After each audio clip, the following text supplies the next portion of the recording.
Hi, I'm Brett Peterson, and this is part one of our 500 Business Ideas for 2020 series.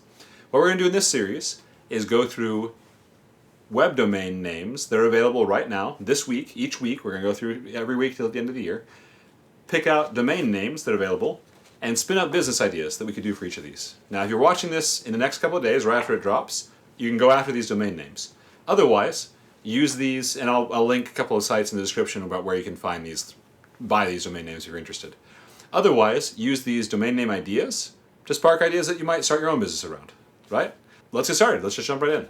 One thing I want to mention, starting any business takes a lot of work. So none of these are like going to make you a millionaire overnight. That's not how starting a business goes. So if you're listening to this, go in thinking this is going to take some time and effort, but it can be a lot of fun. It can be absolutely worth it. First, dailybracelet.com.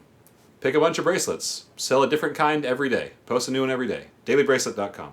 Pandanote.com. This one to me seems like a stationery store with a Asian kawaii theme. Kawaii in Japanese means essentially cute, kind of cutesy. So Hello Kitty is probably the easiest example of kawaii that I can think of. But you don't have to limit yourself to Japanese. Korean, Vietnamese, Cambodian, and Chinese stationery, or just in general, imports from East Asia or Southeast Asia. Could be really fun. Pandanote.com. CityAI.com. AI tools for city planning, right? Sell some services, build some tools specifically to help optimize where to place the next community center, where to put a police station, how to predict where crime is most likely to occur based on data fed into your AI algorithm, right? So if anybody out there is working on AI and looking for a specific niche, cityai.com might be an option. Look at AI applied to city planning. GoGreenRepairs.com. Eco-friendly repair service.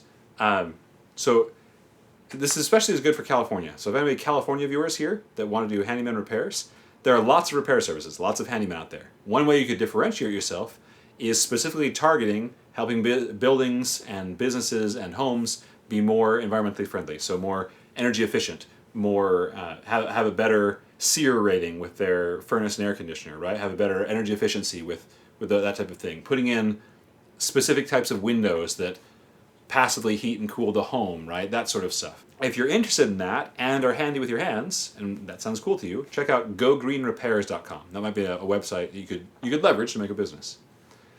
Next, pavedtrails.com. Now, there's a trap here. The first thing that comes to mind is you just have a map of paved trails. This is a trap for a couple of reasons. First, Google already does that, so you're already you've been beaten to the punch on that one. But second, that level of information is not really a full business idea. That might be part of a business plan, but that's not a full business idea. Another one that you might do, pavedtrails.com, is like leading tours for wheelchair access, that have wheelchair access, right? So people who can't walk on rough trails, or young children, right? Leading tours and hiking groups through these trails. Now you're providing a service that you can charge for and make some money at, right? So that's pavedtrails.com. Relaxsocks.com. This one's straightforward. Make or sell socks. I actually have seen this get pitched as a huge business opportunity. There, a couple of years ago when I was out in Utah in the venture capital scene, there was a company that was getting started and had raised millions of dollars in capital to make really cool socks. So if you're into socks, relaxsocks.com. Wallherbs.com. Gardening supplies for hanging planters, pallet gardens, that sort of thing. That's a niche that's growing, right? So focus on hanging gardens and the supplies for hanging gardens. What kind of herbs go best in there? Focus on those. Source from nurseries, buy bulk, sell at a profit, right? Figure out the pots and planters that work best when farmed vertically, gardened vertically, especially for patios. Another part of this is, patio gardening type of supplies. Gardening out of your window in an apartment building, right? That type of thing. Wallherbs.com. AppalachianSecrets.com. To me, this one seems like a ghost hunting tour, right? So go, if you're in the Appalachians and you are interested in ghost hunting, lead people around to cool haunted houses in the Appalachians. Again, these are tours people pay for. I've paid for a ghost tour myself in Edinburgh once. Another option is collecting Appalachian folklore. Sell books and stories about the Appalachians, right? Cool, like hidden gems in the Appalachian Mountains. One thing you can do here too with partnerships is partner with hotels and local bed and breakfasts and restaurants, so you can kind of be part of an ecosystem where you are kind of a tour guide for Appalachia generally. AppalachianSecrets.com. BearMod.com. Bear with me on this one. pun intended, bear-themed chic minimalist home furnishings and clothes. If this sounds silly, it maybe is, but chic minimalist stuff often has a kind of whimsical theme.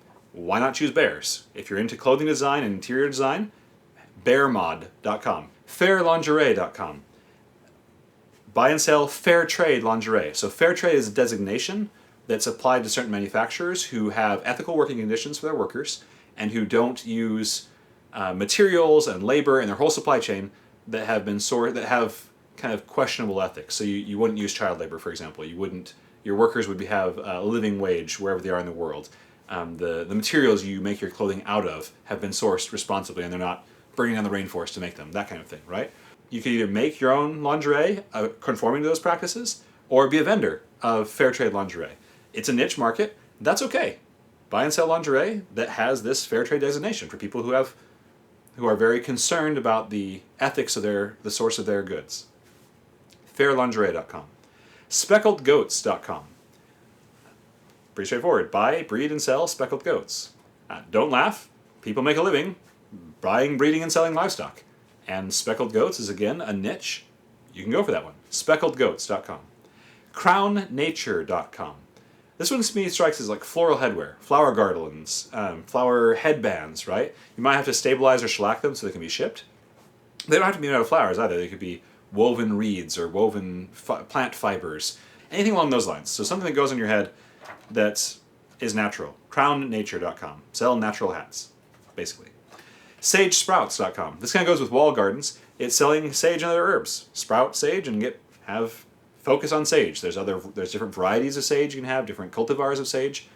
Be an expert vendor of sage plants. There you go. SageSprouts.com. GalileoCamps.com. This one is astronomy camps for kids. Set up camps where people can go, night camps where people can show up and do stargazing with you. And you can charge for that, give a little informational, educational demonstration. As part of this, you can also sell telescopes, books, and resources. So, GalileoCamps.com. HonestSlime.com. This one puzzled me a little bit, but honestly, algae, right? Algae or other types of slime, what we think of as slime, right? Grow and sell algae or other kind of strange cultivars, right? There's some funguses, there's algae, there's microbacterial stuff, right, that you can sell. So if you have a background in microbiology or an interest in microbiology, cultivate monocellular plants and animals and sell them as slime, right? I mean, tell people what they're doing. Again, it's a niche.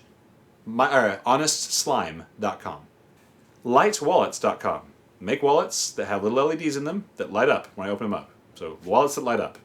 Lightwallets.com. MyMicroSchool.com. To me, this feels like a mini tutoring service. So online or local across the country, whatever it is, have it so people can say, hey, I want to tutor somebody in this specific skill and be trained on it. There's some competition in this area, so you might be careful about that. Other options are if you're starting a school that's like a local community school or a homeschooling group that people want to pay for, right? You might be able to sell some services through that. So it's a small scale educational enterprise of whatever flavor. MyMicroSchool.com. MotionComputing.com. If you're, again, for our techies here, computer vision and motion tracking software. So if maybe you've played around with the Kinect and done some three-dimensional recording, right? So recording movement in three-dimensional body scans while people are moving, might be an option for you. MotionComputing.com. Or any kind of computing algorithm that helps track motion, right? So MotionComputing.com. RareAlpacas.com. Like SpeckledGoats.com, this is buying, selling, and breeding alpacas. Honestly, I kind of feel like as a non-alpaca person, I feel like all alpacas are fairly rare. So you can probably get away with having like normal breeds of alpaca when you just start out. Don't feel like you have to have endangered breeds of alpaca to be rarealpacas.com. But if you can get a hold of one or two kind of cool specialty show alpacas or breeds of alpaca that are, especially productive in terms of fiber or milk or whatever, or meat, some specialty breeds of alpaca, you're off to the races. So buying, selling, breeding, rarealpacas.com. Mandalaoils.com. I wrestled with this one a little bit. A mandala is a shape, a type of shape and design that's kind of associated with the Indian subcontinent. There's a couple of different ways you can go with this. You could sell essential oils that are sourced in India. But one I thought was a little bit, that I preferred, was actually sourcing pigments from oil paints, essentially, from India, right? So there's a different color palette and different set of pigment sources that are used traditionally in India, sometimes, than are used in other parts of the world.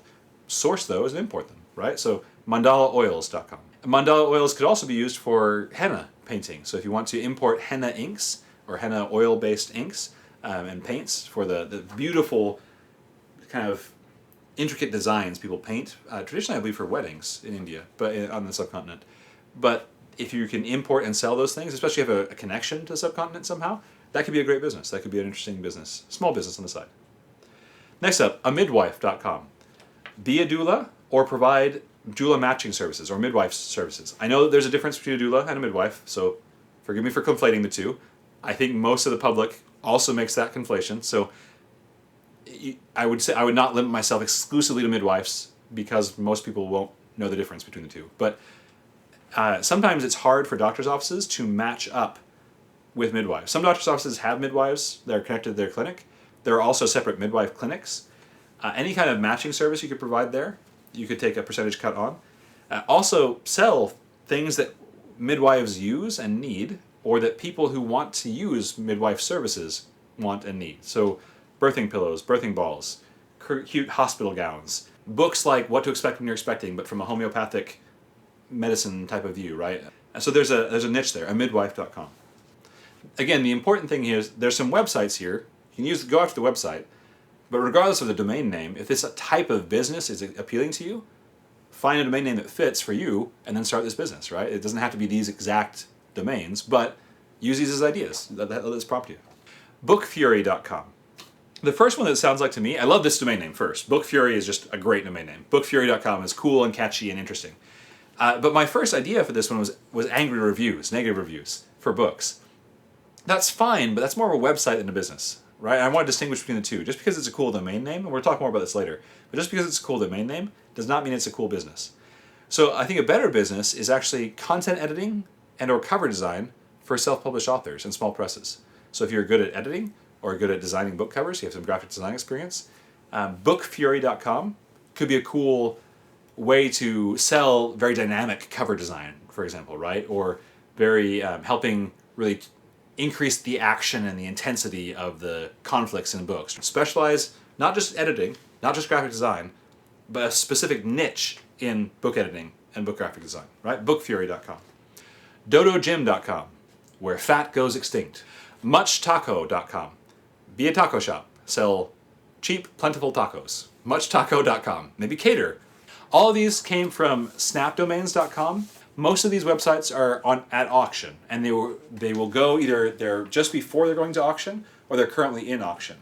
In either case, they will change state middle of the day on Saturday. So if any of these specific URLs were interesting to you, you'll need to get onto these pretty fast. I will ask too, now that you've stuck with us this whole time, thank you very much.